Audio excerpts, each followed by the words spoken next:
బెల్లం శనగపప్పు పాయసం ఎలా తయారు చేయాలో చూసేద్దాం. మన నానమ్మలు, అమ్మమ్మలు తయారు చేసేవాళ్ళిది. ఇప్పుడైతే ఎవరు చేయట్లేదని అనిపిస్తుంది నాకైతే. ఇక్కడ పాలు, నీళ్ళు 2 మిక్స్ చేసి ఇలా పెట్టాను. ఉడుకుతూ ఉంది. ఇలా ఉడుకుతున్న టైంలోనే మనము సన్నని సెగ పైన రవ్వని బాగా ఇలా బంగారు రంగు వచ్చేదాకా వేయించుకోవాలి. వచ్చిన తర్వాత ఇలా డ్రై ఫ్రూట్స్ ఏవుంటే అవి వేసేసుకోవడమే. కొంచెం నెయ్యి ఎక్కువ వేస్తే చాలా టేస్టీగా అనిపిస్తది. ఇలా. ఇలా నెయ్యి బాగా పైకి తేలేంత వరకు సిమ్‌లోనే పెట్టి చేసుకోవాలి. సిమ్‌లో పెడితే చాలా టేస్టీగా వస్తది.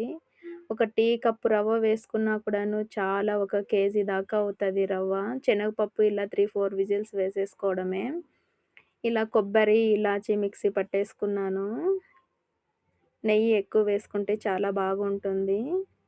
ఇలా చాలా టేస్టీగా ఉంటుంది. సింపుల్‌గా అయిపోతది. ఎవరైనా ట్రై చేయకపోతే ఇదే ప్రాసెస్ ట్రై చేయండి. ఓకే.